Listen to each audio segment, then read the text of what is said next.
Hey everybody, okay, TTC update time. So I wanted to tell you guys about the weirdness that is going on this month with my cycle.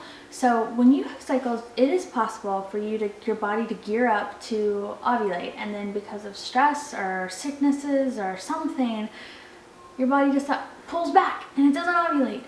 And then you ovulate days later, right? That can happen. So I'm pretty sure that happened to me this month, because I had some weirdness going on. So yeah, so basically I was trying to time everything right. I was doing more charting this month, but trying not to get like crazy about it, and everything was going fine.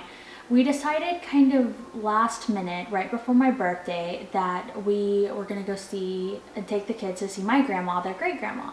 And I'm not going to get into like all the reasons why, but you know, she's older, she has some health problems, and honestly, we don't know how much time we have left with her, so we just want to spend as much time as possible. And there were some things that spurred us to just go up there now, blah blah blah. So anyway, so that was happening. So I was like rushing, it was totally last minute, and I was rushing around, and it was like right about when I should be ovulating. So I was like, great, totally gonna ovulate, like, but while we're away, there goes this month of trying, you know. So I was kind of disappointed. So we packed up, we left, and while I was there, I got an almost positive OPK, like pardon me. It was like there, like not quite, but almost there. So I was like, okay, either I'm gonna get a positive tomorrow, or I already got a positive and I missed it. Either way, if this is true, then we at least have a small chance. The day we left, we BD'd, which again is baby dancing, which is, you know what, that day, that like morning. So, and that's the day that I got that like almost positive. It was like, it was there, right? Like, I think some people who are like hoping would even have called it a positive. I know enough of these OPK tests to know that no, it wasn't quite positive, but it was there. So I was like, cool. So then the next day, my temperature, so I was like hopeful, because I was like, we have a chance, because if I ovulate now, like we had all the days before we left. So the next day my temperature skyrocketed, which is usually confirms ovulation. So I was like, heck yes. I was like, this is so great. But here's the thing, before that happened, I was having fertile CM, which is cervical mucus. And you want fertile cervical mucus. I'm not going to get into the different kinds. That can be another vlog.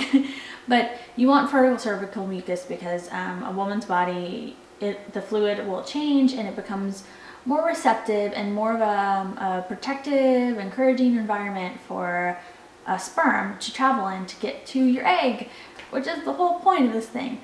So I've been having that. Well, the next day my temperature skyrocketed. I was not having fertile CM at all. But when I took the OPK test the next day, it was like almost nothing there. So for most people, that's pretty common. They get like 1 day of a positive OPK, maybe 2 days, and sometimes they don't get one at all because they miss it. So, but for me, that's not common. I usually get several days of like crazy positive OPKs. That's just how my body works. But I was like, well, my temperature skyrocketed. Maybe I had super crazy positive OPK the day before and I just had missed it. Oh well, I was excited. So on the charting service that I use, they won't confirm you ovulated until you've had 3 days in a row of high temperatures. So the next day, high temperature, OPK test, totally negative. The day after that, OPK test, totally negative, super high temperature. That was day 3, ovulation confirmed. I was so excited. I was like, awesome.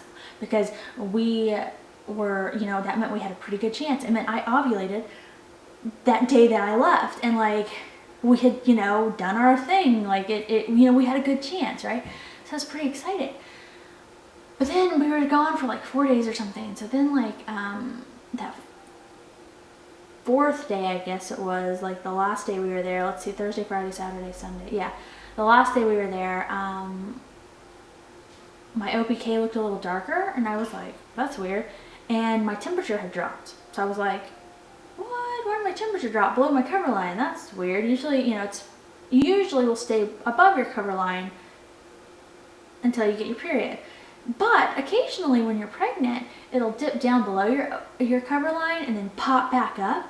And that's a sign of like, the people call it the implantation dip. And it's like when your egg actually implants, sometimes your temperature will drop. That's not a scientific fact. It's just something that people notice as a commonality on some people's charts. So I was like, you know, you get excited. So I was like, oh, maybe it's an implantation dip. I was like, that'd be cool. I was like, well, my OPK is like darker than it was yesterday. That's weird. It should be getting lighter, you know, it should be getting less of that hormone. So then the next day comes and my OPK is positive. Like, it's positive. Like, we'd been driving home the day before and it had been almost positive. When I say almost positive, I mean like it was there. And like I said, my temperature dropped. But I didn't get my hopes down. But then the next day my temperature was even lower and I had a blazing positive OPK. So by then I was back. So as you can see on my chart, you know, we got to work or whatever, and my cervical mucus was fertile again. And so, I mean, I very obviously did not ovulate the first time that, you know, I thought. And originally, the fertility friend, my charting page, you know, they had confirmed me at ovulating way back here, but it just, that didn't happen. So I think that my body geared up to ovulate, didn't, probably from the stress of travel, or maybe I was worried about my grandmother, whatever. And then on my way back home, you know, we had a good visit, I was relaxing, and my body geared up to ovulate again. So yeah, so that's cool, right? So all that's well and good. So here's the thing though, I'm still not convinced exactly when I ovulated. Like, I still don't know. So I really don't know when to test. Do I test based on the first time? Do I test based on the second time? I don't know when to expect my period at all. I have no idea. It could come in 5 days. It could come in 11 days. I don't know. And that's really annoying because I don't want what happened last month where I didn't even get a chance to have a negative dang test. Like, you know, it's like I had no chance to even test. So, and I want to be hopeful, but it's also because we missed such a good opportunity, like a range of opportunity during time that I was maybe fertile. You know, I don't know what our chances are. Our chances could be very good, but our chances could be very bad because we missed that window. I don't know. So it's confusing. I'm confused. Blah. I also have been really hormonal. Usually I don't get that hormonal until it's closer to my period starting. So I don't know, you don't want to read too much into it, but is it because my hormones were clearly going crazy and they couldn't decide if they wanted me to ovulate or not? Is it because maybe it's a pregnancy sign? I don't know. I can hope, you know. Am I gonna? And I just want to know what's going on. So this cycle is very much a guessing game, but I'm gonna send myself some baby dust and hope. So anyway, okay. So there's that. So there's my weird chart, you guys, and baby dust to everybody out there. And I will talk to everybody in my next update. Bye.